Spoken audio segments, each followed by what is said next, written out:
The asphalt shimmered like water in the late August heat. Temperature climbing past 98 degrees before noon had fully settled over Chicago's south side. Lucia Morales pressed her palm against the hood of the silver Honda Civic parked outside the corner store, jerking it back when the metal burned her skin. Inside that car, behind tinted windows that trapped heat like a greenhouse, her 8-month-old brother Miguel had been sleeping in his car seat for the past 20 minutes.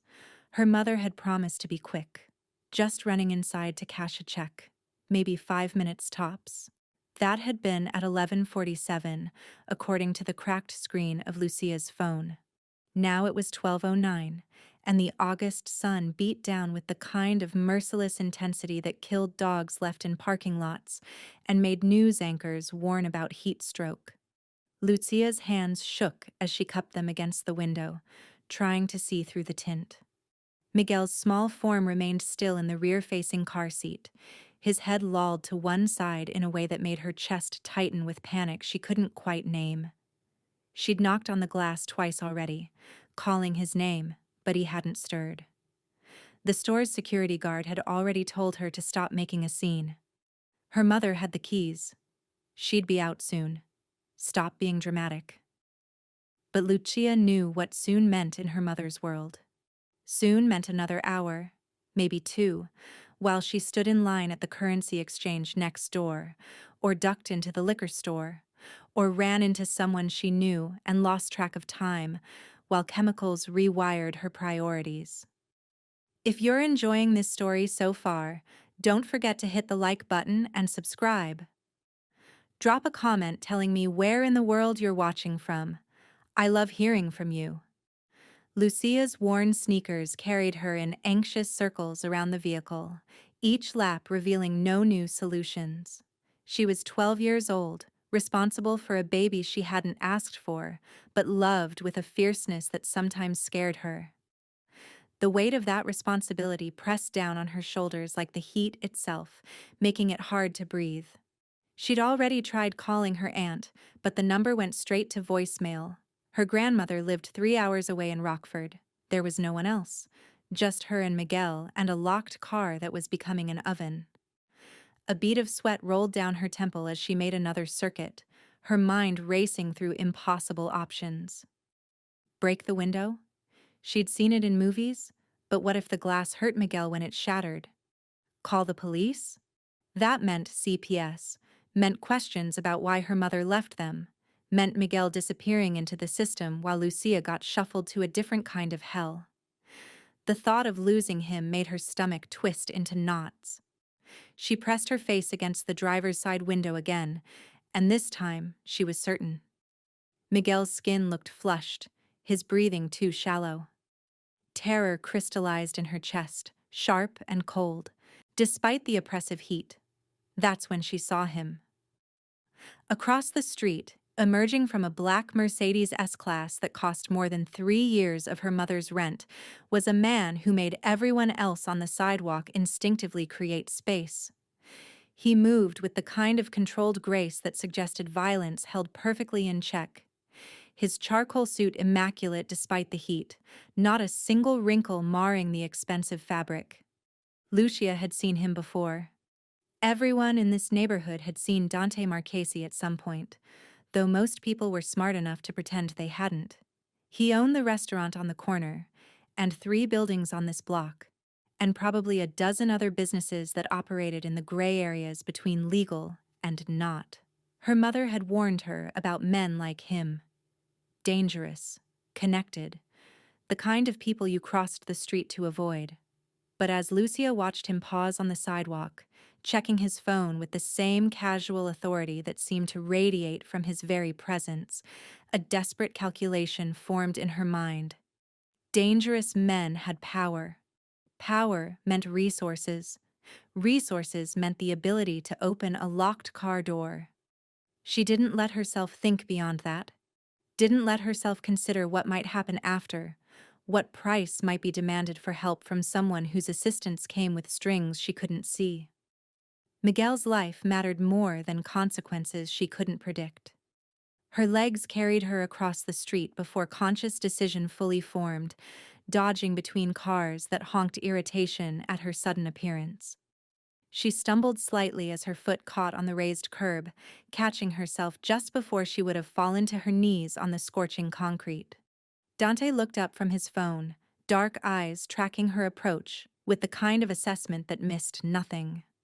Two men flanking him shifted position subtly, hands moving toward weapons concealed beneath their jackets, in movements so practiced they seemed almost lazy.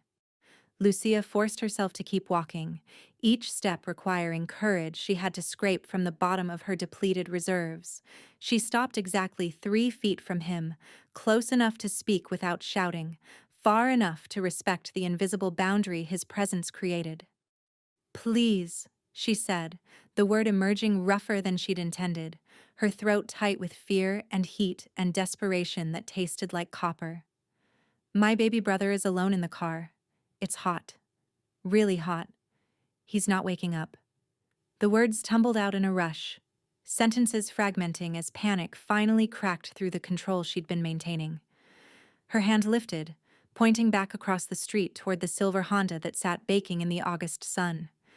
Dante's expression didn't change, but something shifted in his posture. His attention focused on her with sudden intensity. No longer the casual awareness of his surroundings, but laser-targeted assessment of a situation unfolding. "How long?" His voice was pitched low, each word precisely articulated in a way that made them feel weighted with importance. 20 minutes, maybe 25. Lucia's hands twisted together in front of her, knuckles white from pressure. "My mom has the keys. She went inside and she's not coming back, and he's just a baby and I don't know what to." She stopped herself, aware she was rambling, that every second spent explaining was another second Miguel spent trapped in rising heat. Dante's gaze flicked toward the car, then back to her face. Whatever calculation he was performing happened in the space between heartbeats. He was already moving before she'd fully registered his decision, crossing the street with long strides that ate up distance while she scrambled to keep pace. His bodyguards fell into formation around him, one moving ahead to clear space, the other maintaining position at his 6 o'clock. The small procession drew stares from pedestrians who quickly found other places to direct their attention. When they reached the Honda, Dante pressed his face close to the rear window, one hand cupped around his eyes to see past the tint. Lucia watched his jaw tighten almost imperceptibly, the only outward sign of whatever he'd observed inside. "Marco," he said without turning, snapping his fingers once. The bodyguard on his right produced a slim tool from his jacket pocket, some kind of locksmith device that Lucia couldn't identify. He inserted it into the door lock with practiced efficiency, working it for perhaps 10 seconds before the mechanism clicked open with a sound that made Lucia's knees weak with relief. Dante pulled the rear door open, and the wave of heat that rolled out made all of them take an involuntary step back. The temperature inside must have exceeded 120 degrees, air so hot it seemed to shimmer. Miguel lay motionless in his car seat, his face flushed dark red, tiny chest rising and falling in rapid, shallow breaths that didn't look right. A thin sheen of sweat covered his skin, his onesie soaked through. Dante reached in without hesitation, his large hands moving with surprising gentleness as he worked the car seat's buckle system. The straps came free, and he lifted Miguel out with careful movements that cradled the baby's head properly, supporting his weight in a way that suggested experience with infants. "How far is the nearest hospital?" Dante asked, already walking toward his Mercedes. 3 blocks, Marco answered immediately. "St. Anthony's, ER. Too far. Get me an ambulance." Dante shifted Miguel in his arms, the baby's small form almost disappearing against his chest. "And water. Bottled. Cold as you can find." The second bodyguard was already on his phone, speaking rapid-fire instructions to someone on the other end. Marco jogged toward the corner store, disappearing inside while Dante moved to the shade of the building's overhang. Lucia hovered nearby, desperate to help but unsure what to do with her hands, her body, her spiraling panic that threatened to overwhelm now that someone else had taken charge. She watched Dante support Miguel's head with one hand, while the other loosened the baby's onesie, peeling the soaked fabric away from overheated skin. "He's breathing," Dante said, the words clearly directed at her, even though his attention remained fixed on Miguel. "Heart rate is elevated but steady. He's responding."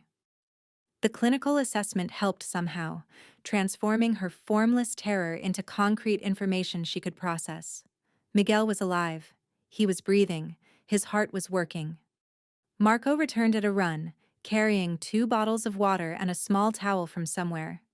Dante took both without comment, soaking the towel and using it to gently wipe Miguel's face, neck, and arms. The baby stirred slightly at the cool contact, a small whimper emerging that sounded like the most beautiful thing Lucia had ever heard. "That's good," Dante murmured, his voice dropping to something almost gentle. "Come on, kid, wake up for me." In the distance, sirens began their familiar wail, growing closer with each passing second. Lucia's hands had started trembling so badly she had to clasp them together to hide the shaking. "What's your name?" Dante asked without looking at her, still focused on Miguel as he continued the careful cooling process. "Lucia Morales." Her voice sounded small and far away to her own ears. "The baby?" "Miguel. He's 8 months old." "And your mother?" This question carried different weight, an edge that suggested judgment already forming. Lucia's throat closed around any answer she might have given. What could she say that wouldn't make everything worse?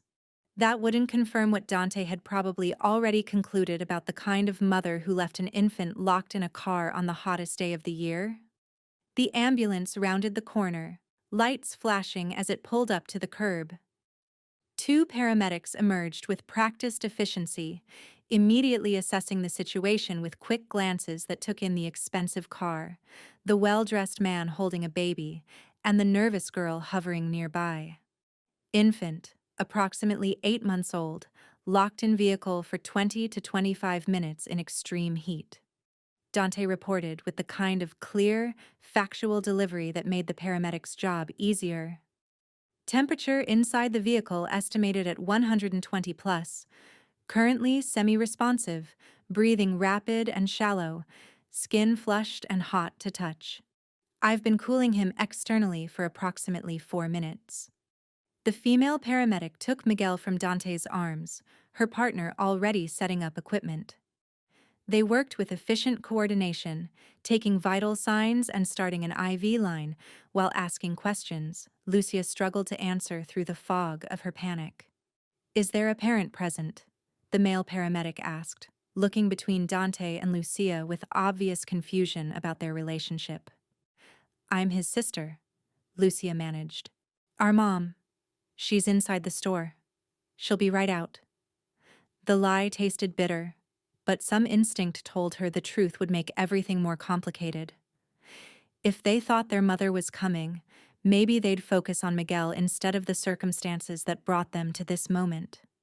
Dante's eyes found hers across the space of the ambulance's open doors, and she knew he recognized the lie for what it was. But he said nothing, simply watching as the paramedics loaded Miguel into the vehicle. "We're transporting to St. Anthony's," the female paramedic announced. "Family can follow or ride along."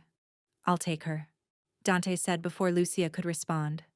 The statement allowed no argument, delivered with the same absolute authority that seemed to characterize everything about him. The ambulance doors closed, sirens resuming their urgent wail as the vehicle pulled away from the curb. Lucia stood frozen on the sidewalk, watching it disappear around the corner, the reality of what had just happened beginning to penetrate the adrenaline-soaked haze that had carried her through the past 10 minutes. Miguel was safe. Someone had helped when she'd asked. The world hadn't ended. But standing in the shadow of Dante Marchesi, she understood with sudden clarity that the story wasn't over. It had only just begun, and she'd set in motion something she couldn't take back or fully understand. "Get in the car," Dante said quietly, already moving toward the Mercedes. Lucia's feet carried her forward automatically, muscle memory overriding the part of her brain that whispered warnings about getting into vehicles with dangerous strangers. But he'd saved Miguel. That fact outweighed every cautionary tale she'd ever been told. The interior of the Mercedes was cool and dark, leather seats soft beneath her as she settled into the back. Dante slid in beside her, leaving appropriate distance that somehow made his presence less intimidating. Marco took the driver's seat, already navigating toward the hospital with smooth efficiency. The silence stretched for perhaps 30 seconds before Dante spoke, his attention fixed out the window rather than on her directly. "Where is your mother, Lucia?" The question landed with deceptive gentleness, but she recognized the steel underneath. This man had just saved her brother's life. He deserved truth, even if that truth painted ugly pictures she'd spent years trying to hide. "I don't know," she admitted, her voice barely above a whisper. "She said she was cashing a check, but sometimes she gets distracted." Distracted. Dante repeated the word without inflection, making it clear he understood exactly what kind of distraction she meant. Lucia's hands twisted together in her lap, finding a loose thread on her shorts and whirring it between her fingers. She tries. She really does try. It's hard sometimes. "How often does she leave you alone with Miguel?" The questions kept coming, each one precise and impossible. To deflect, Lucia stared at her hands, watching the thread unravel further with each nervous tug. "A lot," she finally admitted. "But I can take care of him. I know how to make bottles and change diapers and everything. I couldn't get in the car. I didn't have keys." Dante nodded slowly, absorbing this information without immediate comment. When he spoke again, his voice had softened fractionally. "You did the right thing, coming to find help instead of trying to handle it yourself." The unexpected praise made Lucia's throat tighten with emotion she'd been holding back. She'd been so certain everyone would blame her somehow, would find fault in her failure to protect Miguel better, to be more prepared, to somehow prevent the situation entirely. "Thank you," she managed, the words inadequate for the magnitude of what he'd done. "For helping us. For not just walking away." "I don't walk away from children in danger." The statement was delivered as simple fact, not seeking gratitude or recognition. Ever. The Mercedes pulled up to St. Anthony's emergency entrance where ambulances sat parked in designated bays. Marco opened Lucia's door, and she emerged into sunlight that felt less oppressive now, her body adjusting to crisis as the immediate danger passed. Dante emerged from the other side, adjusting his cufflinks in a gesture that seemed almost automatic. He looked completely composed, as if the past 20 minutes had been merely a minor interruption to his day, rather than a life-or-death situation.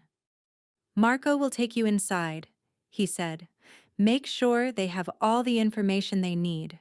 I'll handle some other matters." Lucia watched him turn to leave, and panic flared fresh in her chest. He was the only solid thing in a world that had tilted sideways, the only person who'd actually helped when she'd needed it most desperately. "Wait," she called out, her voice cracking. Will I see you again?" Dante paused, looking back over his shoulder. Something in his expression shifted, a calculation being performed behind dark eyes that had witnessed things she couldn't imagine. "Count on it," he said simply, then walked away toward where his car idled at the curb. Marco's hand landed gently on her shoulder, steering her toward the emergency entrance with surprising kindness for a man whose job involved violence and protection. The automatic doors slid open, releasing a wave of air conditioning that felt like stepping into another world entirely. Inside, the hospital's organized chaos enveloped them immediately. Marco spoke to the triage nurse with efficient authority, explaining the situation while Lucia stood nearby feeling increasingly disconnected from her own body. A social worker appeared within minutes, her expression professionally compassionate as she led Lucia to a small private room. The questions began immediately, each one probing gently at the circumstances that had brought them here. Where was her mother? Did this happen often? Was there other family? Where did they live? Lucia answered mechanically, providing information while her mind remained fixed on the image of Miguel's flushed face, his too still body in that scorching car. The social worker made notes, her pen scratching across paper in a rhythm that felt ominous. "You saved your brother's life today," the woman said eventually, her voice gentle. "You should know that. The decisions you made, asking for help when you needed it, that took real courage." But courage felt less important than consequences. Lucia understood how these situations worked, even at 12. Social workers meant investigations. Investigations meant questions her mother couldn't answer satisfactorily.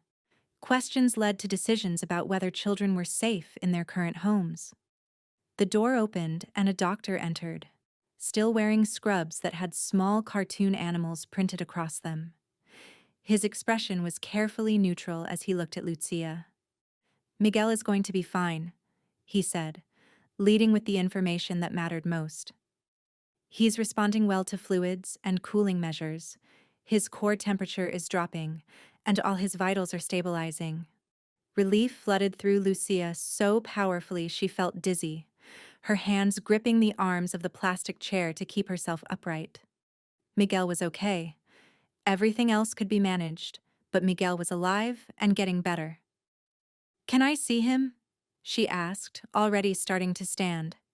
"In a little while. We're keeping him for observation, probably overnight." The doctor hesitated, exchanging a glance with the social worker. "Lucia, there are going to be some questions from Child Protective Services. What happened today?" "I know," she interrupted, unable to hear him say it out loud. "I understand." What she understood was that the next few hours would determine whether she and Miguel stayed together or got separated into different foster homes. Whether asking for help had saved her brother's life but destroyed their family in the process. The irony wasn't lost on her. The hospital's fluorescent lights buzzed overhead with persistent irritation as Lucia sat in the pediatric ward's family waiting area, her body perched on the edge of an uncomfortable plastic chair that seemed designed to prevent actual rest. 3 hours had passed since the ambulance had pulled away from that sun-baked curb, and in that time her world had been systematically dismantled by well-meaning professionals wielding clipboards and concerned expressions. Miguel was stable, sleeping peacefully in a room down the hall where machines monitored his vital signs with rhythmic beeping that had become oddly comforting. She'd been allowed exactly 7 minutes with him before a nurse had gently but firmly escorted her back to the waiting area, explaining that he needed rest without stimulation. The social worker, Ms. Patricia Chen, according to the badge clipped to her sensible blazer, had asked questions for 90 minutes straight. Where her mother worked, how often she drank, whether there was food in the apartment, if anyone had ever hurt them. Lucia had answered truthfully when truth seemed safe and lied with practiced ease when honesty would have made everything worse. Her mother's absence had become impossible to explain away after the first hour. The hospital had called the number Lucia provided 6 times. Each call went to voicemail, her mother's cheerful recorded voice promising to call back soon, creating jarring contrast with the gravity of the situation. "We're going to need to place Miguel in emergency foster care," Ms. Chen had explained with the kind of gentle firmness that suggested this decision was already made, not open for negotiation. "Just temporarily, until we can locate your mother and assess the home situation." "What about me?" Lucia had asked, her voice small and desperate in ways she hated. "You're 12, which gives us a little more flexibility. If you have family who can take you tonight, we can arrange that. Otherwise, I stay with Miguel." The words came out harder than intended, edged with panic she couldn't contain. "He needs me. He only knows me. Please don't separate us. Ms. Chen's expression had softened with sympathy that made Lucia want to scream. Sympathy meant powerlessness. Sympathy was what adults offered when they were about to do something that would hurt you for your own good. Now Lucia sat alone in the waiting area while adults in other rooms made decisions about her life, moving pieces on a board she couldn't see. Her phone had died an hour ago, its battery finally surrendering after a day of anxious checking that had drained it completely. The elevator dinged, doors sliding open to release a family whose worry was etched across their faces as they rushed toward the nurse's station.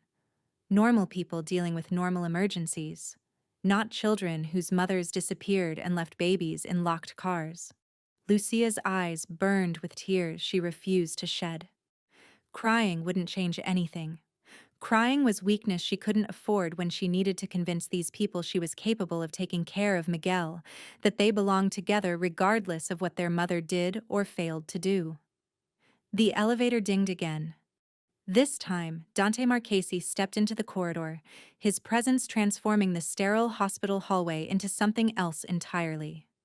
He'd removed his suit jacket, the crisp white shirt beneath rolled at the sleeves to reveal forearms that spoke of physical power, usually concealed beneath expensive fabric. His tie was loosened slightly, the only concession to the heat and stress of the afternoon. Marco followed 2 steps behind, carrying a paper bag from which the scent of actual food emanated. Not hospital cafeteria offerings, but something real and substantial that made Lucia's stomach growl with sudden awareness of its emptiness. Dante's eyes found her immediately, scanning her appearance with assessment that felt clinical rather than invasive. Whatever he saw made something shift in his expression, a decision forming behind that carefully controlled exterior. "You haven't eaten?" he stated, the words observation rather than question. Lucia shook her head, unable to formulate response around the sudden tightness in her throat. She hadn't expected to see him again today, had assumed his involvement ended when he delivered her to the hospital's care. People like him didn't maintain interest in problems they'd already solved. But here he stood, carrying food like some kind of improbable guardian angel in designer clothes. Marco set the bag on the small table beside her, extracting containers with practiced efficiency. Chicken pasta with vegetables, bread still warm from the oven, bottled water beaded with condensation. Real food from a real restaurant, not the vending machine offerings she'd been eyeing without money to purchase. "Eat," Dante instructed, settling into the chair across from her with movements that somehow made even uncomfortable hospital furniture look dignified. Lucia's hands shook as she opened the first container, the scent of garlic and herbs making her realize how completely hunger had been overridden by anxiety. She forced herself to take small bites, chewing mechanically while awareness prickled across her skin about who was watching her eat. "Miguel's condition?" Dante asked after allowing her several minutes of silent consumption. "Stable. They're keeping him overnight for observation." Lucia set down her fork, appetite warring with the nausea that came from acknowledging the rest. "They're taking him, putting him in emergency foster care because my mom still hasn't shown up." She watched Dante's jaw tighten almost imperceptibly, the only outward sign of whatever emotion that information triggered. His fingers drummed once against the chair's armrest, there and gone so quickly she might have imagined it. "And you?" "They want to place me too. Separate homes, probably, because it's harder to find foster families who'll take a baby and a 12-year-old. The words tasted bitter, reality made more real by speaking it aloud. "Ms. Chen says it's just temporary, until they find my mom and assess the situation. But I know how this works. Temporary becomes permanent. Miguel will go to one family and I'll go to another, and by the time the system sorts itself out, he won't even remember me." If you're hooked on this story, make sure to subscribe and turn on notifications so you never miss an upload. Your support means everything and helps me bring you more emotional stories like this one. Dante leaned forward, elbows resting on his knees, His attention focused on her with intensity that should have been intimidating but somehow wasn't. "Where is your father?" "Dead. Car accident when Miguel was 2 months old." Lucia's voice flattened, stating facts that had lost their emotional weight through repetition to various social workers over the years. "My dad left when I was 8. No other family in Chicago except my Aunt Rosa, and she's got 3 kids of her own in a 2-bedroom apartment." "Your mother's parents?" "Rockford. They're old, and they already told CPS last time that they can't handle kids." She picked at the pasta, appetite thoroughly destroyed now by the catalog of their isolation. "It's just us. Was just us. Now it's going to be just me and Miguel separately." The silence that followed felt weighted with calculation. Lucia had learned to read silences over the years, to distinguish between the quiet of someone uncomfortable with her situation and the quiet of someone actually thinking about solutions rather than platitudes. Dante's silence was the latter. "Ms. Chen," he said finally, his tone shifting into something more formal. "She's still here?" "In an office down the hall." "Why?" He stood without answering, adjusting his cuffs in that automatic gesture that seemed to signal transition into a different mode of operation. Marco straightened from where he'd been standing near the elevator, immediately alert to whatever unspoken command had passed between them. "Finish eating," Dante instructed Lucia. "I'll be back." She watched him walk down the corridor with that same controlled grace from earlier, each step purposeful and efficient. He moved like someone accustomed to navigating spaces where authority had to be projected without being stated, where power spoke through presence rather than words. 20 minutes passed. Lucia forced herself to eat more of the pasta, recognizing that her body needed fuel even if her mind rejected sustenance. The food was good. Better than good, actually. The kind of quality that came from restaurants with cloth napkins and prices she couldn't imagine paying. When Dante returned, Ms. Chen walked beside him, her expression carefully neutral in a way that suggested significant conversations had occurred outside Lucia's hearing. The social worker carried a folder now, paperwork visible inside that made Lucia's stomach clench with dread about what new catastrophe was being documented.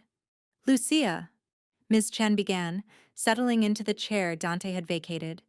"Mr. Marchesi has made a proposal that I need to discuss with you." Dante remained standing, his posture suggesting he'd said his piece and now waited for others to make decisions.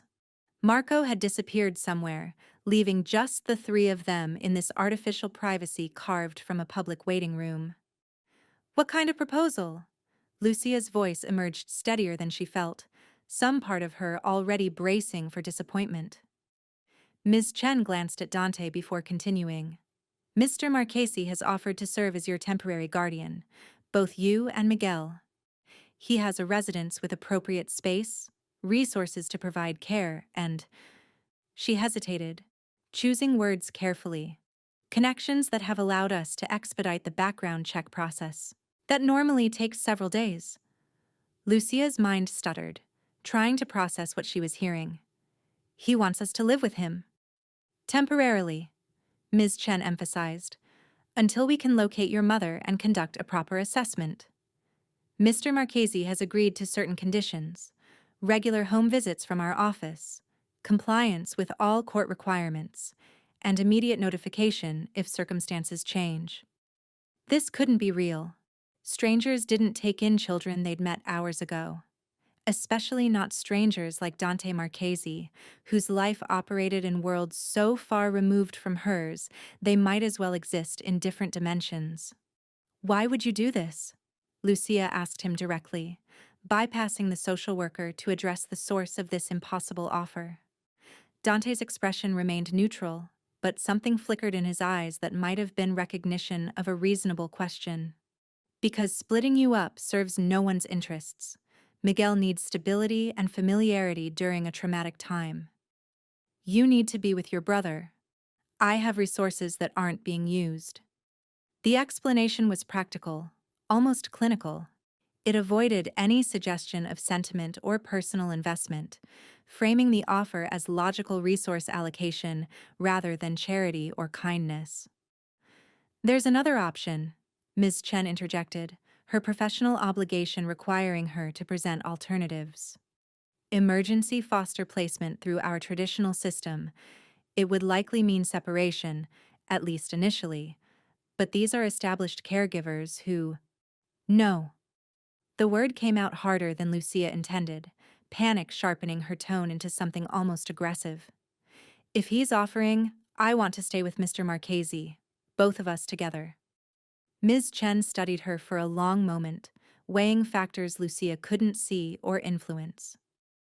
Professional obligation warred with pragmatic recognition that options were limited, and this one, however unusual, checked necessary boxes. "There would be rules," the social worker said finally, addressing Lucia but including Dante in her steady gaze. "School attendance, regular check-ins, boundaries around appropriate interaction. This isn't adoption or permanent placement. It's emergency custody while we work to resolve the underlying situation." "I understand," Lucia said, though she understood almost nothing about what she was agreeing to beyond the fundamental truth that it kept her and Miguel together. "Mr. Marchesi?" Ms. Chen turned her full attention to him. "You're certain about taking this on?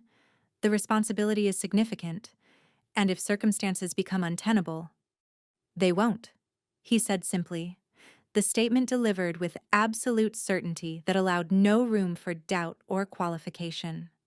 More paperwork followed, forms that Ms. Chen explained while Lucia signed where indicated, her 12-year-old signature looking childish and inadequate next to Dante's bold scrawl.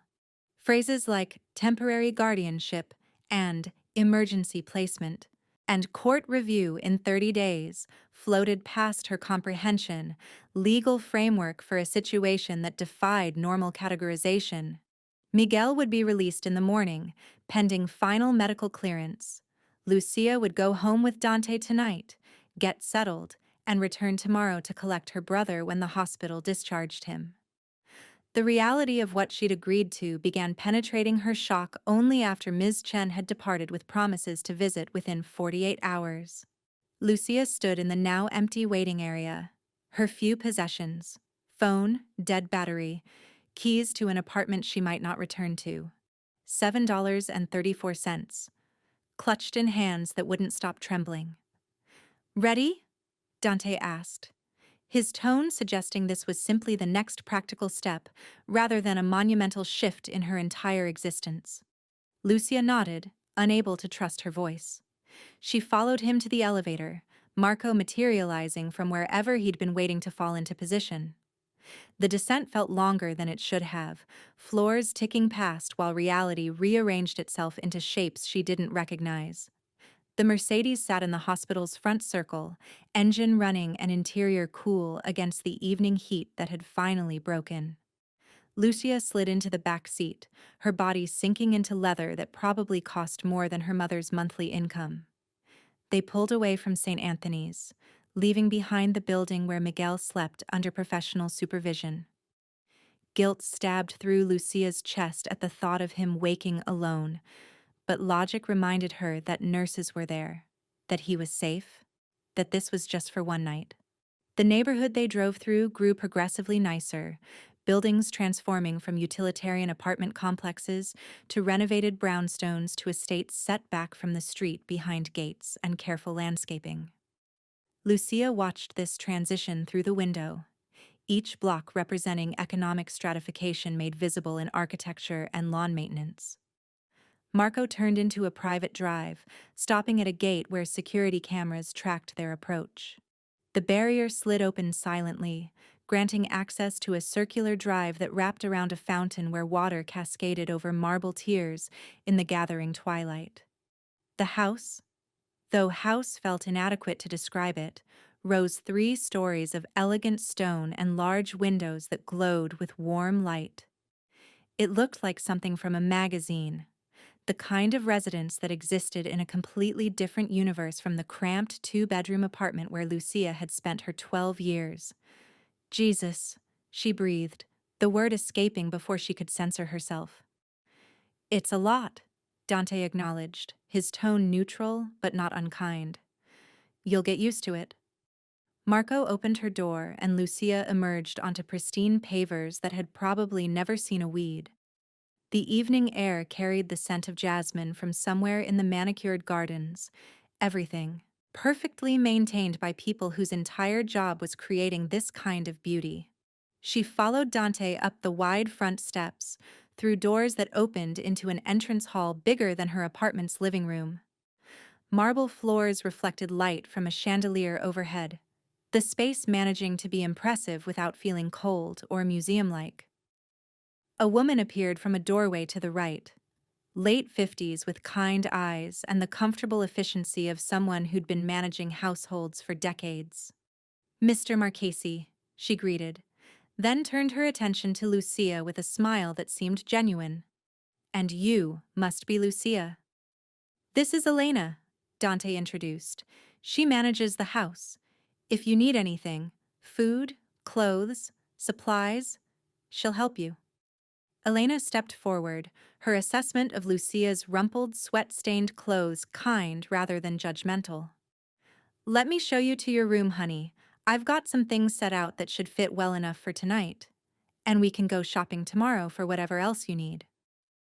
The casual assumption that she would need things, that there would be a tomorrow and a day after that, felt simultaneously overwhelming and oddly reassuring. This wasn't temporary in the way she'd understood temporary, here for a night and gone by morning.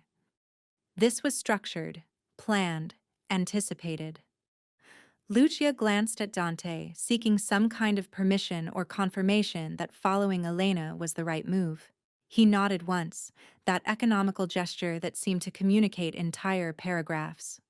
Third door on the left, second floor, Elena was saying, leading Lucia toward a curved staircase.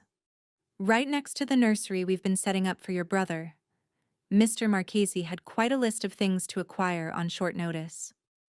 They climbed stairs that didn't creak, down a hallway lined with art that was probably valuable, past closed doors that suggested rooms Lucia couldn't imagine needing. Elena opened a door onto a bedroom that made her breath catch. It was easily 3 times the size of the room she'd shared with Miguel in their apartment. A queen-sized bed dominated one wall, dressed in what looked like actual cotton sheets rather than the polyester blend she was used to. A desk sat beneath a window that overlooked the gardens. Built-in shelves lined another wall, empty now but suggesting permanence that terrified and tempted in equal measure. Bathrooms through there, Elena indicated an adjoining door. I've set out towels and toiletries. Some clothes in the dresser. Just basics until we know your size properly. You hungry? Thirsty? Lucia shook her head, unable to formulate words around the surreality of this moment. Hours ago, she'd been standing in a parking lot watching her brother overheat in a locked car. Now she stood in a bedroom that belonged in movies, offered by a man whose name made people nervous. Okay, honey. Elena's voice softened with understanding that Lucia probably couldn't articulate her needs right now. I'll be downstairs if you change your mind. Mr. Marchesi's study is at the end of the hall if you need to find him. Otherwise, try to get some rest. Tomorrow's going to be busy with bringing Miguel home. Home. The word landed strange and wrong, because home was the apartment with its cracked ceiling and temperamental heating. This place was something else entirely. Shelter, maybe, or sanctuary, but not home. After Elena left, Lucia explored the bathroom with cautious steps, afraid to touch anything that might break or reveal itself as too expensive for her presence. The shower had multiple heads and controls she didn't understand. The towels were thick and soft in a way that suggested thread counts she'd only heard referenced in commercials. She caught sight of herself in the mirror above the sink and barely recognized the girl staring back. Same dark hair pulled into a messy ponytail, same brown eyes now shadowed with exhaustion, but something in her expression had changed. She looked older somehow, aged by crisis in ways that wouldn't show up for years. The clothes Elena had mentioned were indeed in the dresser. Soft cotton t-shirts, sleep shorts, undergarments still tagged and in her approximate size. Lucia changed mechanically, her old clothes feeling suddenly shameful in their cheapness and wear. She should shower. She should eat something more. She should call someone, though who remained unclear given that her aunt wouldn't answer and her mother apparently couldn't be reached. Instead, she sat on the edge of the bed that was almost too soft, springs giving way to memory foam or whatever expensive material provided this kind of support. Her fingers traced the pattern on the comforter, some kind of subtle geometric design that probably had a fancy name. A knock on the door made her jump. "Come in," she called, her voice rough from unshed tears. Dante opened the door but didn't enter, maintaining distance that felt deliberate. He'd changed clothes too, jeans and a plain black t-shirt that somehow looked as expensive as his suit had, the kind of casual that cost more than formal wear for normal people. "You settling okay?" he asked. Lucia nodded, then shook her head, unable to sustain a lie when everything felt so impossibly wrong despite technically being right. "I don't understand why you're doing this. People don't just take in strangers' kids, especially people like you. People like me." He repeated the phrase without inflection, neither confirming nor denying whatever assumptions she'd built. "You know what I mean." She gestured vaguely, encompassing the house and his obvious wealth and the way people had reacted to his presence at the hospital. "You're important, connected. You've got better things to do than babysit someone else's disaster." Dante was quiet for a moment, leaning against the doorframe in a posture that looked almost relaxed. When he spoke, his voice carried an honesty she hadn't expected. "When I was 8, my mother overdosed. My father was already gone. Prison. Probably dead by then. Nobody knew for sure. The system tried to place me and my sister together, but there weren't many options for two kids with our background." He paused, something flickering across his features that might have been old pain resurfacing. "We got separated. She went to one home, I went to another. By the time they tried to reunite us a year later, too much damage had been done. We were strangers who shared DNA." The revelation landed heavy between them, recontextualizing everything about his offer. This wasn't charity or even pragmatic resource allocation. This was personal in ways that made Lucia's chest tight with recognition of shared trauma. "What happened to her?" Lucia asked quietly. "She's fine now. Married, 2 kids, lives in Seattle. We talk sometimes, but it's not—" He trailed off, the sentence completing itself in silence about relationships that couldn't be rebuilt after foundational fractures. "I'm sorry." "Don't be." Dante's tone hardened slightly, rejecting sympathy he clearly didn't want. "I'm telling you so you understand that I know what separation does.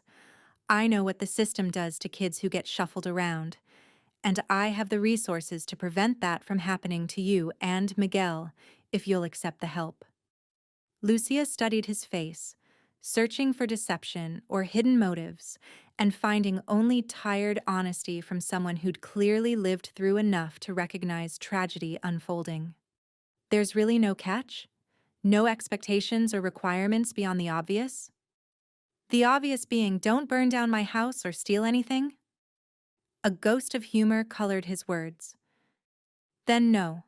No catch. You go to school. Take care of your brother. Let me help where I can. The social workers will visit. You'll comply with their requirements. And eventually your mother will either get her shit together or permanently lose custody. Either way, you and Miguel stay together." The casual profanity when referencing her mother should have offended her, but Lucia found herself oddly grateful for the honest assessment. Adults usually sugar-coated reality when talking to kids, cushioning hard truths with softening language that insulted everyone's intelligence. "Okay," she said finally, accepting the terms of this impossible arrangement because the alternative was unthinkable. "Thank you for all of this. I know I can't really pay you back or—" "Not a debt," Dante interrupted. "Don't treat it like one. You needed help, I could provide it. That's the end of the transaction." But Lucia knew better than to believe resources came without strings, even invisible ones she couldn't see yet. Still, for tonight, she could pretend this was as simple as he made it sound. After Dante left, closing the door behind him with a soft click, Lucia lay back on the bed and stared at the ceiling. Everything was wrong and right simultaneously. Miguel was safe, but in a hospital. She was housed but in a stranger's mansion. Their mother was absent, but at least not dead.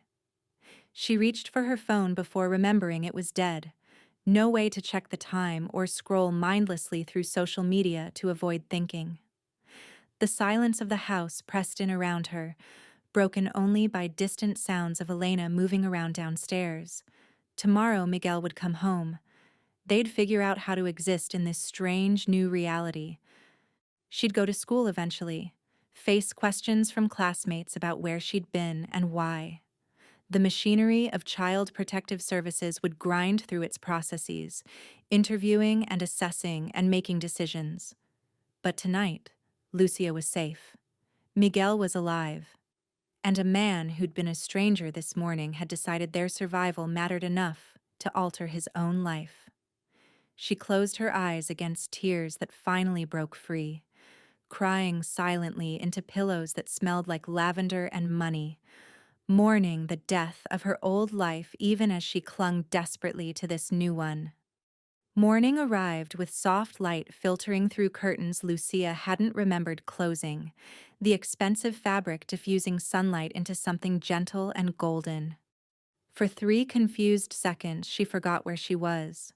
This room too large, the bed too comfortable, the silence too complete to be her apartment where traffic and arguing neighbors provided constant soundtrack. Then memory crashed back with the weight of yesterday's catastrophe and its impossible resolution. She grabbed her phone from the nightstand, finding it fully charged, though she had no recollection of plugging it in. 7:30 a.m.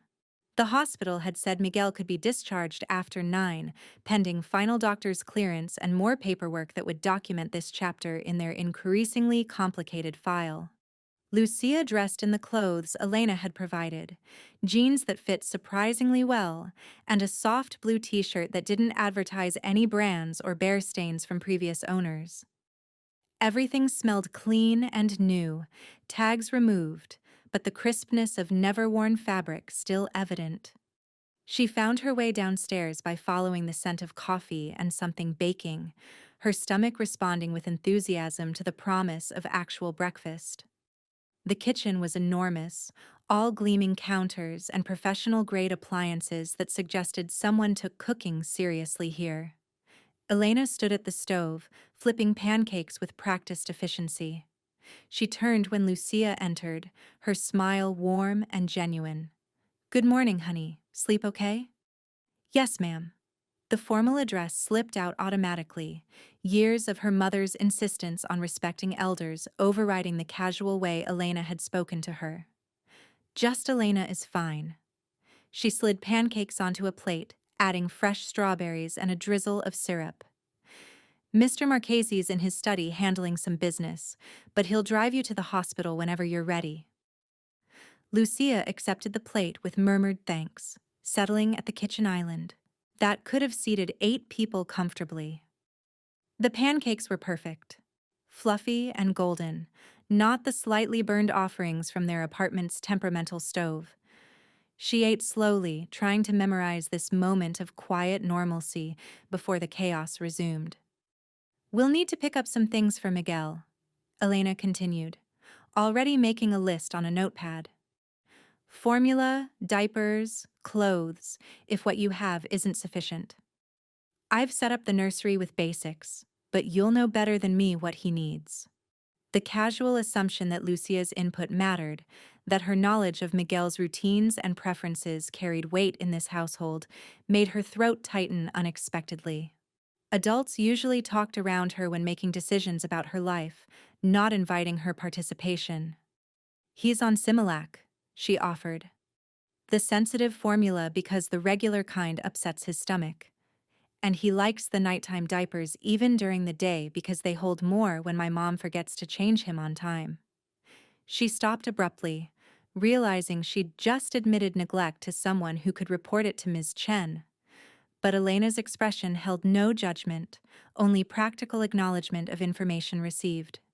"Similac sensitive, nighttime diapers. Got it." She wrote efficiently. "Anything else? Favorite toys? Comfort items?" "His stuffed elephant. It's gray with purple ears. He can't sleep without it." Panic flared fresh. "It's at the apartment. We need to get it before—" "Address?" Elena asked, already pulling out her phone. Lucia rattled off the street and apartment number, watching Elena type a message with quick fingers. Within seconds, a response came back, a thumbs-up emoji from someone who apparently handled errands that involved retrieving stuffed animals from potentially unsafe housing. "Marco will bring it," Elena assured her.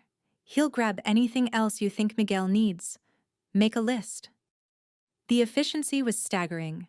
Problems Lucia would have spent hours figuring out how to solve were dispatched with text messages and invisible staff who made things happen. This was what resources looked like. Not just money, but systems and people, and the ability to delegate complications until they ceased being obstacles. Dante appeared in the kitchen doorway as Lucia was finishing her second pancake, dressed in another expensive suit that somehow made the casual breakfast scene feel like a business meeting. His presence shifted the room's energy, making everything feel more serious and consequential. "Ready?" he asked, checking his watch with the kind of unconscious gesture that suggested constant awareness of time and schedules. Lucia nodded, carrying her plate to the sink before Elena could take it. Small courtesies mattered. Her mother had taught her that much. You didn't treat people like servants just because they worked for you. The drive to St. Anthony's took 20 minutes through morning traffic, Marco navigating with smooth efficiency while Dante worked on his phone, dealing with business that couldn't wait even for emergency guardianship complications.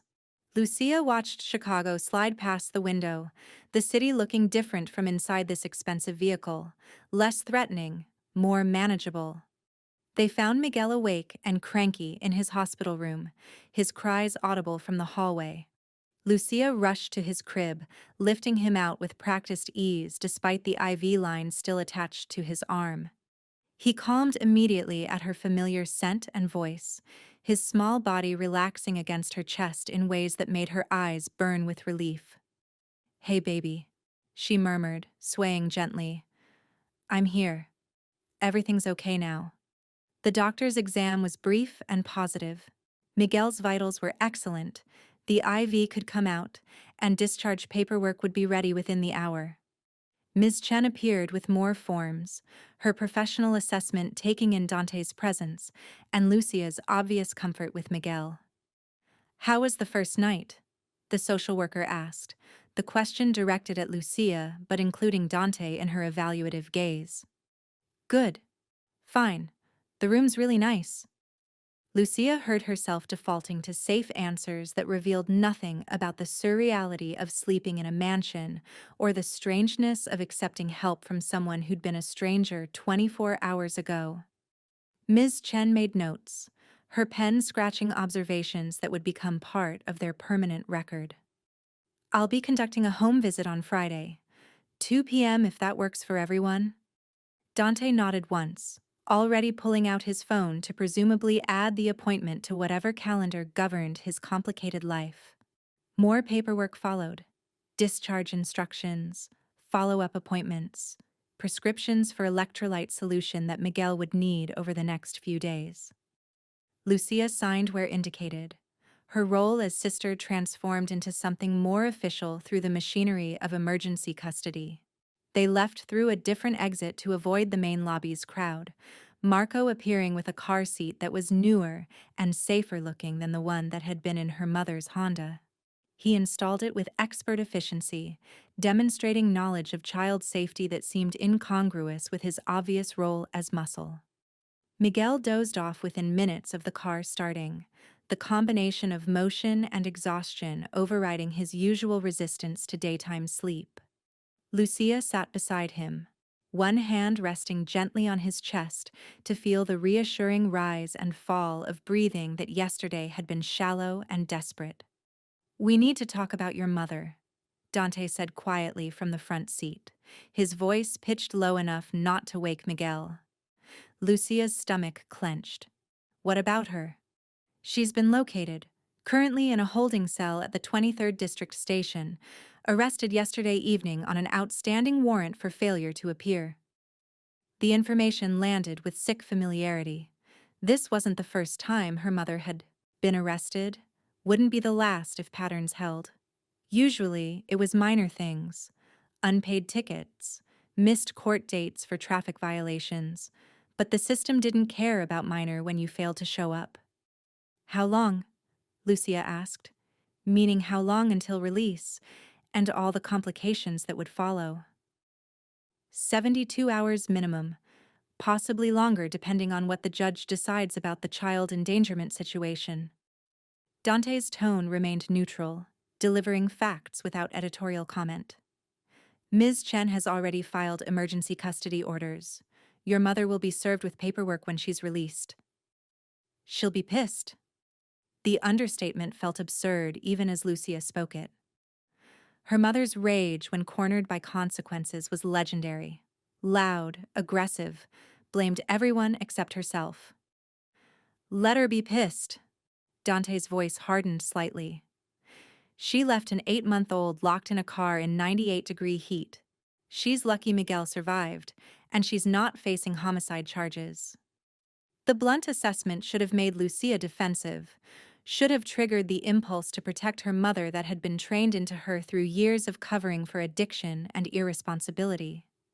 Instead, she felt only tired recognition of truth she'd been avoiding. "What happens now?" she asked quietly. "Now you and Miguel settle in. You go to school when it starts next week. Your mother complies with whatever conditions CPS sets, or she doesn't. Either way, you're both safe." Safe. The word kept appearing in this new reality, promised by a man who dealt in violence and control but had turned those tools toward protection instead of exploitation. Lucia wanted to believe in that safety, wanted to trust that this arrangement wouldn't dissolve the moment complications arose, but trust was expensive currency she'd learned not to spend carelessly. The house felt different returning with Miguel, as if his presence completed some transformation from showcase property to actual home. Elena had prepared the nursery with meticulous care. Crib with breathable mesh sides, changing table stocked with supplies, rocking chair positioned near the window where natural light would make nighttime feedings less jarring. Miguel's stuffed elephant sat propped against the crib's bumper, its familiar worn fabric looking out of place among all this newness. But Lucia grabbed it immediately, pressing it into Miguel's hands when he woke fussy and disoriented. The recognition was instant. Miguel clutched the elephant, bringing it to his face with the kind of desperate relief that made Lucia's chest ache.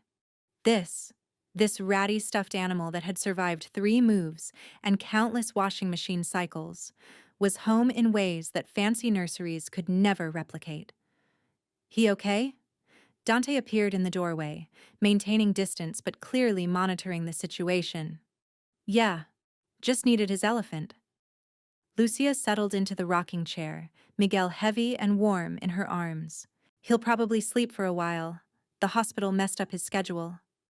Dante nodded, then surprised her by entering the room and sitting on the floor with his back against the wall. The position looked uncomfortable for a man in an expensive suit, too casual for someone who commanded respect through carefully maintained distance. "My sister had a blanket," he said after a moment, "yellow with little ducks on it. Our caseworker tried to throw it away because it was falling apart. She screamed for 3 hours straight until they returned it." Lucia found herself smiling at the image of some harried social worker facing down a determined child. Did you have something? When you got separated? A baseball card. Mickey Mantle rookie card that my grandfather had given me before he died. Dante's expression went distant, remembering. Lost it in the third foster home. Kid stole it and sold it for $20. I broke his nose. The casual mention of violence delivered in the same tone as discussing the weather should have been alarming. Instead, Lucia felt understanding bloom. This was someone who'd learned early that the world took things from you and you either fought back or accepted loss as inevitable. I won't let anyone take Miguel, she said fiercely, the promise directed at Dante but meant for the universe generally. Not CPS, not my mom if she can't get clean, not anyone. I know.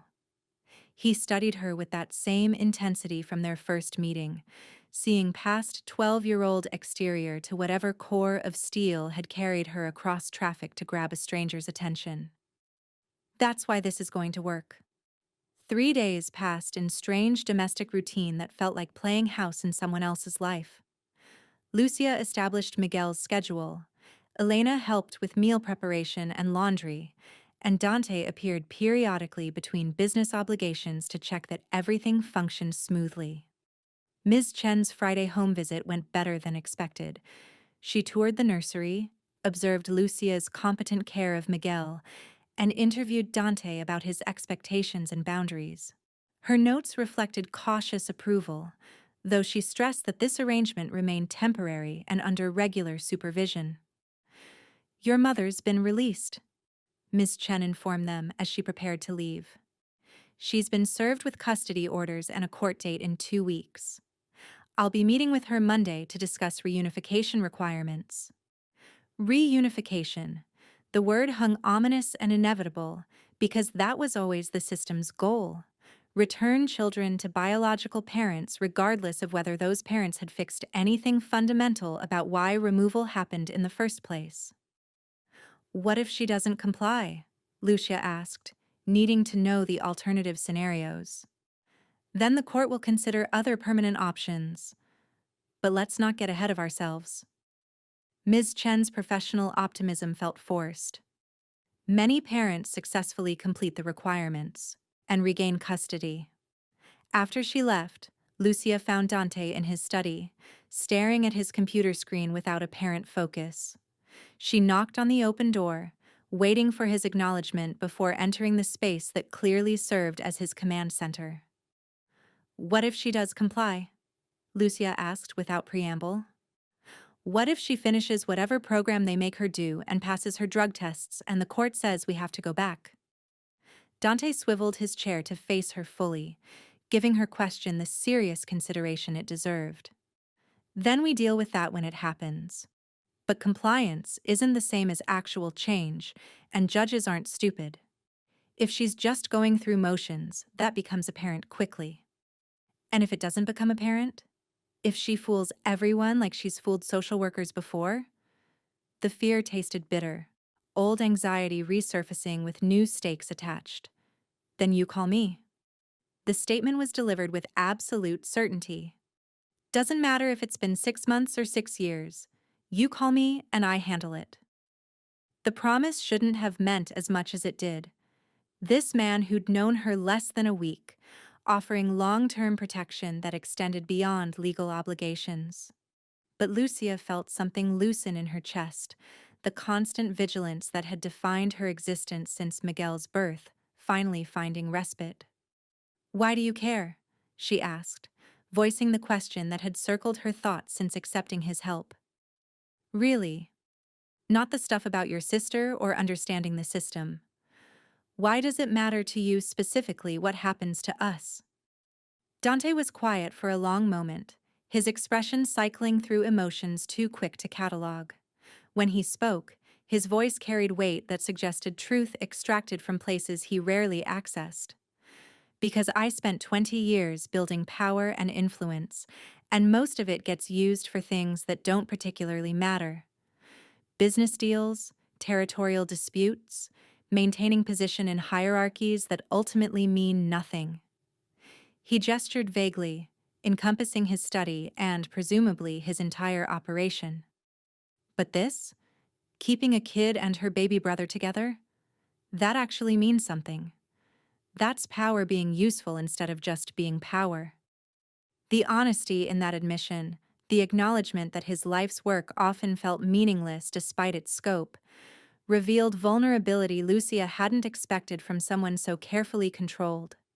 "Thank you," she said simply, because elaborate gratitude would cheapen what he'd just shared. School started the following Wednesday, and with it came the grinding return to normal routines that felt anything but normal, given her altered circumstances. Lucia walked through halls where whispers followed her, classmates having heard some version of events that transformed her from invisible to noteworthy through tragedy.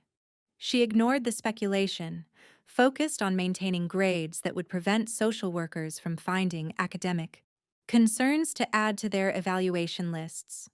Miguel attended daycare at a facility Elena had researched thoroughly. His fees paid through accounts Lucia tried not to think about too carefully. Her mother called finally, 2 weeks after Miguel's hospitalization. The number showed as blocked, but Lucia knew her mother's voice immediately, defensive and aggrieved, already framing herself as victim of unjust persecution. "You turned me in," she accused without preamble. "Got CPS involved, and now I've got to jump through all their hoops because you couldn't handle watching your brother for 20 minutes. The familiar script made Lucia tired rather than angry. This conversation had played out in variations throughout her childhood. Her mother's inability to accept responsibility manifesting as aggressive blame deflection. "He almost died," Lucia said flatly. "The doctor said another 10 minutes and he would have had brain damage or worse." "Don't be dramatic. I was coming right back. You're the one who made a scene and got strangers involved." Her mother's voice rose, anger building momentum. "Now they're saying I have to do outpatient treatment and supervised visits like I'm some kind of criminal. You left a baby locked in a car in 98-degree heat. What did you think would happen?" The question hung unanswered, her mother's breathing harsh through the phone's speaker. When she spoke again, her tone had shifted to manipulation mode. Softer, pleading. "Baby, I know I messed up. But we're family. You and Miguel belong with me, not living with some gangster who's probably got ulterior motives. You need to tell the social worker you want to come home." "No." The word came out harder than Lucia intended, all the accumulated anger and disappointment crystallizing into that single syllable. "Miguel's safe here. I'm safe here. We have food and clean clothes and people who actually take care of us instead of disappearing for hours." "I'm your mother?" "Then act like it." Lucia's voice cracked, emotion breaking through carefully maintained control. "Get clean. Actually clean. Not just passing tests while you figure out how to beat the system. Show up for your appointments. Prove that you want us more than you want whatever you're using." Silence stretched heavy between them, loaded with years of similar conversations that had never resulted in lasting change. "I'll see you at the court date," her mother said finally, hanging up before Lucia could respond. She stood in her room, the room that still didn't quite feel like hers despite 4 weeks of sleeping there, and stared at her phone's blank screen. Dante appeared in her doorway moments later, his presence suggesting he'd heard at least parts of the conversation. "You okay?" Lucia shook her head, honesty easier than pretense. "I wanted her to say something different. Something that made me believe she'd actually change this time. But it's always the same script. People don't change unless they want to." Dante leaned against the doorframe. "And wanting to isn't enough. They have to actually do the work, sustain it beyond when it's convenient or required." "Do you think she'll get us back?" The question emerged small and frightened, voicing the fear that woke her at 3 a.m. in this too comfortable bed. "I think the court will give her chances to prove she's changed, and I think she'll fail at least one of those chances, probably more." He paused, choosing words carefully. But even if she somehow completes everything required, you're not going back to how things were. You know my number. You know where I am. That doesn't change regardless of what any judge decides. The promise, implicit protection extending beyond legal custody arrangements, should have felt inappropriate or boundary crossing. Instead, it felt like the safety net Lucia had never possessed, the knowledge that someone was watching who actually had power to intervene. The court date arrived with autumn's first real cold snap, temperature dropping into the 40s overnight and requiring jackets that had been unnecessary through September. Lucia dressed carefully in clothes Elena had helped her choose, presentable enough to impress judges without looking like she was trying too hard or being dressed above her station. Miguel wore a new outfit, blue overalls with a white shirt underneath, his hair combed and his elephant clutched in one chubby fist. He'd grown noticeably in the past 6 weeks, adding weight and reaching developmental milestones that suggested proper nutrition and consistent care. Her mother appeared in the courthouse hallway looking thinner and harder than Lucia remembered, though only 6 weeks had passed since their last face-to-face encounter. She'd dressed for court too, borrowed clothes that didn't quite fit, makeup applied with the kind of heavy hand that suggested covering rather than enhancing. Their eyes met across the hallway, and Lucia watched her mother's expression cycle through emotions: anger, resentment, something that might have been shame before it was buried under defensive hostility. "Lucia," her mother called, moving toward them. "Baby, let me hold Miguel." Dante shifted position subtly, not blocking access but making his presence unmistakable. Her mother stopped short, recognition dawning as she connected the expensive suit with the man from neighborhood rumors and her daughter's current living situation.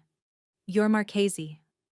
Accusation colored the identification, as if his identity confirmed all her suspicions about ulterior motives and dangerous influence.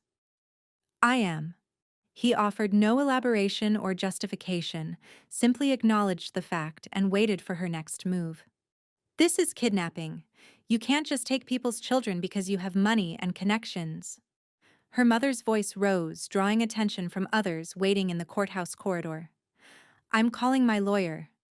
"Your public defender is inside," Dante replied, calmly. "And this isn't kidnapping. It's emergency custody granted by a judge through proper legal channels after you endangered your son's life." The factual recitation of events made her mother's face flush with anger that had nowhere productive to go. Ms. Chen appeared then, her professional presence cutting through the tension building toward confrontation. "Mrs. Morales, we should discuss your case before the judge calls it." She steered Lucia's mother toward a private consultation room, glancing back at Lucia with an expression that suggested she'd witnessed this entire exchange. The hearing itself was brief and procedural. The judge, an older woman with no patience for bullshit, reviewed the case file, questioned Ms. Chen about home visits and compliance, and listened to her mother's lawyer argue for immediate reunification.